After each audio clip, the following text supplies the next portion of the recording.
పారిశ్రామిక ప్రాంతంలో జరిగిన గణేష్ నిమజ్జన ఉత్సవాల్లో అపశృతి చోటు చేసుకుంది. వినాయక విగ్రహంతో పాటు నదిలో పడి ఓ యువకుడు గల్లంతు కావడం విషాదాన్ని రేకెత్తించింది. గణేష్ నిమజ్జన ఉత్సవాల సందర్భంగా అధికారులు గోదావరి వంతెనపైన కొన్ని ఏర్పాట్లు చేపట్టారు. రామగుండం అక్బర్ నగర్ కు చెందిన రాజేష్ అనే యువకుడు గణేష్ నిమజ్జనం కోసం గోదావరి వంతెన వద్దకు వచ్చారు. వినాయక విగ్రహాన్ని గోదావరిలో వేస్తున్న క్రమంలో ప్రమాదవశాత్తు రాజేష్ కూడా బ్రిడ్జిపై నుండి గోదావరి నదిలో పడి గల్లంతయ్యాడు. అతని ఆచూకీ కోసం అధికారులు గజ ఈతగాళ్లు బోట్ల సహాయంతో గాలింపు చర్యలు చేపట్టారు. అయితే అధికారులు సక్రమంగా రక్షణ చర్యలు ఏర్పాటు చేయకపోవడం వల్లే యువకుడు నదిలో పడి గల్లంతయ్యాడని ఆరోపిస్తూ బంధువులు గోదావరి బ్రిడ్జిపై ఆందోళనకు దిగారు. దీంతో భారీగా వాహనాలు నిలిచిపోయాయి.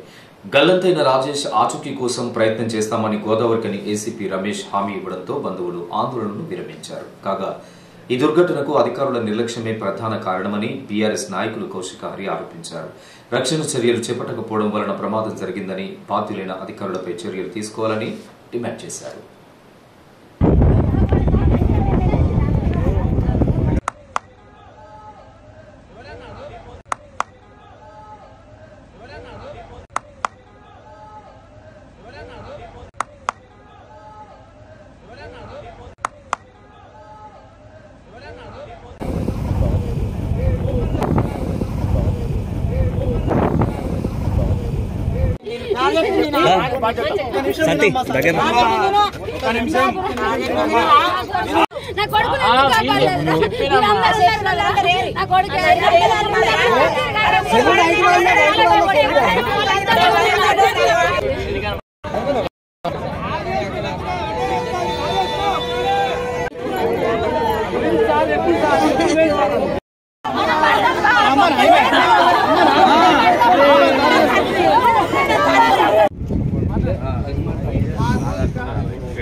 మరి అప్పుడెందుకు రాలే?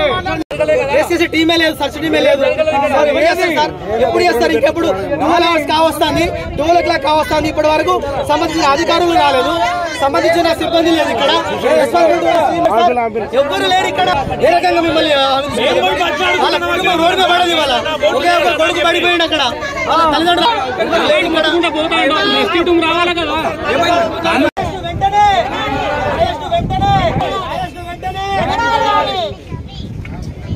లేదు సార్, ఈడు ఉన్నాడు, లైవ్ ఉన్నాడు. ఈయన అడగండి సార్, మీరు అడగండి.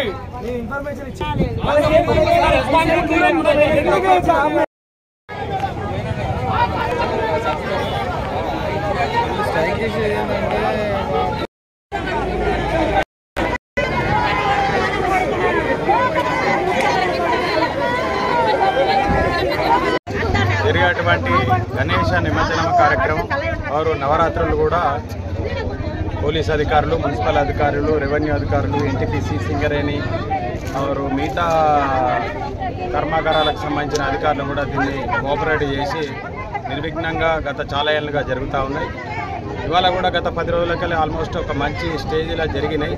దురదృష్టవశాత్తు ఏదైతే యాక్సిడెంట్ జరిగిన తర్వాత జరగడం అనేది యాక్సిడెంట్లు జరుగుతూ ఉంటాయి, కానీ జరిగిన తర్వాత అనేది ప్రాపర్ రియాక్షన్ అనేది ఇక్కడ కనబడకనే వాళ్ళ బాధితులు ఉదయం 4-5 గంటలకెళ్ళి ఇక్కడ ఉంటే ఎవరు ప్రాపర్గా రెస్పాండ్ కాకపోవడం వల్లనే ఈ విధంగా రాస్తారోకా చేయాల్సిన పరిస్థితి వాళ్ళకి ఏర్పడ్డది. రాస్తారోకా చేసేది బాధితులు, వాళ్ళకేం ఇష్టంగా ఎవరు చేయరు. జరిగినటువంటి ఇక్కడ ఏదైతే గత 6-7 గంటలకి జరుగుతున్నటువంటి పరిణామాలు నచ్చక యాస్టకు వచ్చి ఒక బోట్ లేదట, ఆ బోట్కు పెట్రోల్ లేకపోతే వీళ్ళు తీసుకొచ్చే పరిస్థితి ఉన్నది. ఇదంతా కూడా ఇక్కడ ఉండి చూడాల్సిన అధికారుల వైఫల్యం. ఇప్పుడు మాత్రం యాక్సిడెంట్ జరిగేటప్పుడు ఎవరేం చేయలేరు, కానీ అయిపోయినాక మాత్రం ఇమీడియట్లీ రెస్క్యూ చేయాల్సిన అవసరం ఉండే. ఆయన ఒక నిమిషం మాత్రం మనిషి తేలుకుంటూ పోతా ఉన్నాడు. ఇమీడియట్లీ బోట్లు వస్తే ప్రాణాలు సేవ్ అయ్యేటి, ఇంత ఉపద్రవం ఉండదు. ఇప్పటికి కూడా అధికారులు ఎవరు ప్రాపర్గా రెస్పాండ్ చేయక ఈ విధంగా రాస్తారోకో చేయాల్సిన అవసరం ఏర్పడుతుంది. పెద్ద ఎత్తున ప్రయాణికులు కూడా ఇబ్బంది పడుతూ ఉన్నారు, బస్సులల్లో, కార్లల్లో. ఇది చాలా శోచనీయం.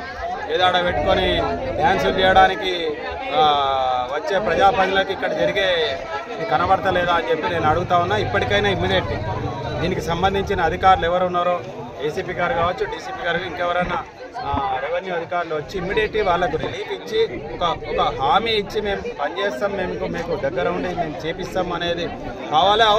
ఆ బోట్లు ఎందుకు టైంలో రాలేదు, దానికి పెట్రోల్ ఎందుకు లేదు, దానికి సరి అయినటువంటి పరిణామాలు ఎందుకు జరగలేదు, వారి మీద ఏ మీద చర్యలు తీసుకుంటారు అనేది కూడా దీని తర్వాత ఫస్ట్ బాడీని వెలికి తీయాలి. తీసిన తర్వాత ఇక్కడ ఫెయిల్యూర్ అయింది, అది దాని మీద చర్యలు తీసుకోవాలని చెప్పి మేము డిమాండ్ చేసి ఇమ్మీడియట్లీ అధికారులు రండి, వాళ్ళతో మాట్లాడి వాళ్ళకు మేము ఈ విధంగా ఇప్పుడు ఇమ్మీడియట్లీ కార్యాచరణ చేపడుతున్నామని చెప్పి ట్రాఫిక్ క్లియర్ చేసుకొని పనిచేయాల్సిన బాధ్యత ఉన్నదని చెప్పి మేము తెలియజేస్తాం.